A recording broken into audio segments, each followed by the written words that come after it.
This is actually one of the reasons why the Sultan of Sokoto said that social media in Nigeria is a terrorist group. They want to hide all their mess. They want to hide all the evil they are doing in this country without the notice of the public. My people, watch the rest of the video and share with us your own thoughts at the comment section. Many of you remember this guy in 2023 during the presidential election. The young man then, he was around of 14 or 15 years, that blocked the incoming president Peter Obi convoy during a campaign. This is him. He was unlawfully detained in Kirikiri since January this year to this moment. That is, he has spent 4 months plus in Kirikiri. My people, these are the things they want to be hiding, oppressing the innocent citizens. Without the media, I believe that this guy wouldn't have gotten help he has gotten at the moment. So enjoy the rest of the video and share with us your own thoughts at the comment section. Remember, for more updates, please do well to subscribe and turn on your bell notification. God bless you guys for watching. At exactly 2:30 p.m., Mr. Alabi Yusuf Quadri of Quadri was physically handed over to me by the authorities of the Nigerian Correctional Service. Recall that about 3 hours ago, the court discharged him following the advice of the Director of Public Prosecutions, Lagos State, where the DPP found that Quadri Alabi has no case to answer, that the allegation of armed robbery brought and made by the police is without substance, without evidence, and that he was innocent. However, as you may be aware, when a court makes an order discharging a person, there is an administrative process that has to follow, which is basically for the signing, the preparation and signing of his release warrant. Until that warrant is physically handed over to the correctional officer, it cannot be physically released. So now the warrant was signed and handed over, and Quadri is now free and is going home and is no longer returning to the medium security custodial center. Let me thank all Nigerians and the media for the interest they have shown in the case of this boy. Like I keep saying, you may not understand Quadri's case until you have met Quadri. Those of you that have now seen him, you don't need to have power of clairvoyance. You don't need to be a prophet to look at this boy, maybe by looking at him, to know that, to have reason to question the allegation made against him. So for the fact that a Nigerian child was subjected to this horrendous treatment since January, incarcerated without cause, is unacceptable. Now that he has been released, we have grave concerns about his safety and that of his family. As I speak to you, it is not safe for him or his mother, who is standing beside me, to return to their home. So as I speak, Quadri is basically homeless because their current home is not safe for them. There are reasons why I'm saying that. Apart from the fact that you are all aware of the circumstances that led to him being abducted, he was not arrested. Quadri was abducted by so-called area boys. So, handed over to the police. The same people behind his travels, they have not left Nigeria, they have not left Lagos, they are still within our community. So it is only common sense that his family should be relocated somewhere else. So we'll be appealing to Nigerians of good conscience. Please extend a hand of help to this family, and Quadri in particular. The most pressing need is for us to get an alternative accommodation for them, get them accommodation elsewhere, where his family can stay. They don't have the means. You can see it yourself. The second need is that even though he became momentarily famous during the elections, quite sadly, that fame, was not, the benefit of that fame was not sustained. So he basically went back to the streets doing petty things. So currently, he needs some stable form of employment. He has started learning tailoring.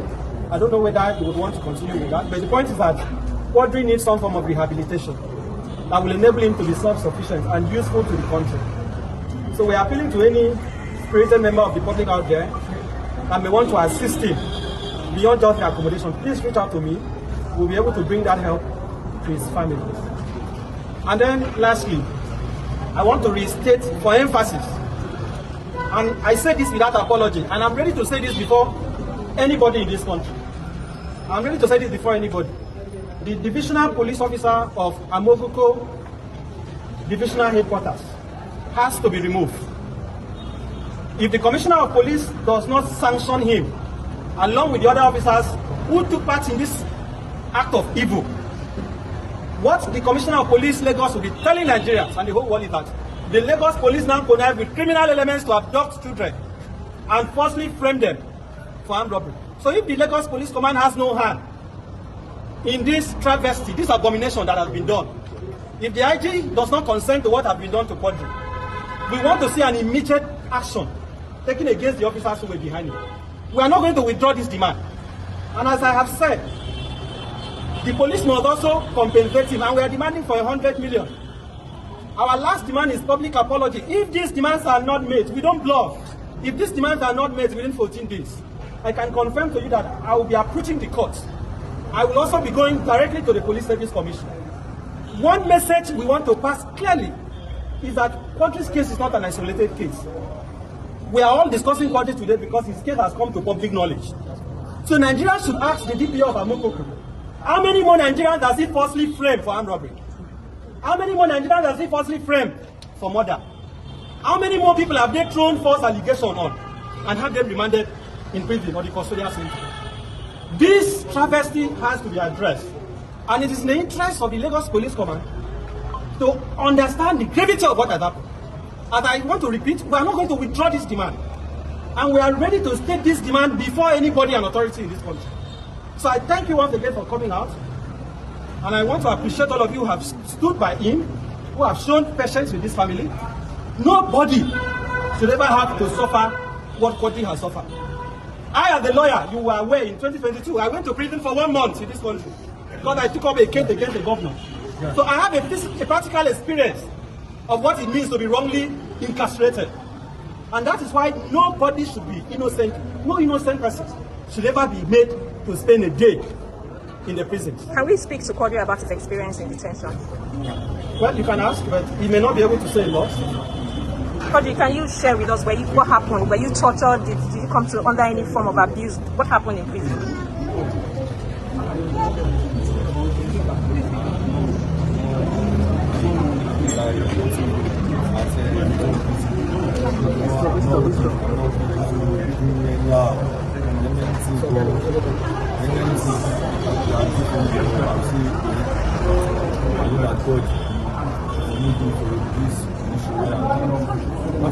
How do you feel now that you're free?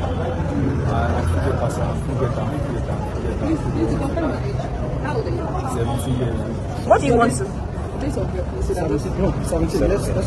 What do you want to do now? Your lawyer has said that you learned tailoring, but what do you want to do going forward? You want to go to school? Can you let him know?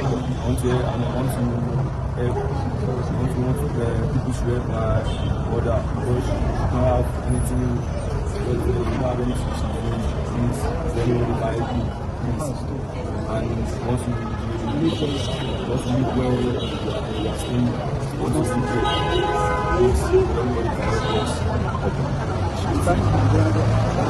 Thank Nigeria, my lawyer, my family, thank all of them for more promotion.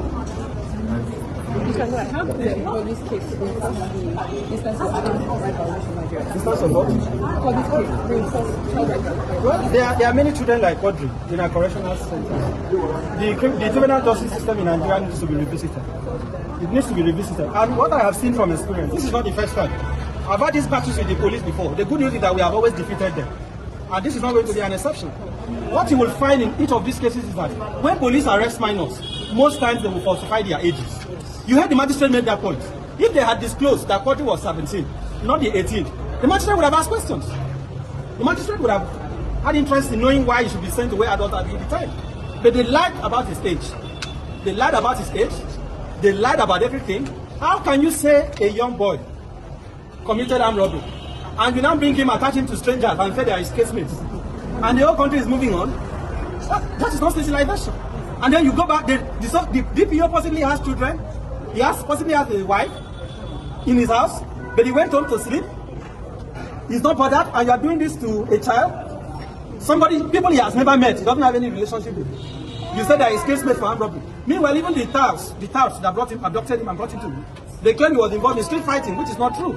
And suddenly you brought him to court for armed robbery. This is an abomination. And the entire country should be alarmed.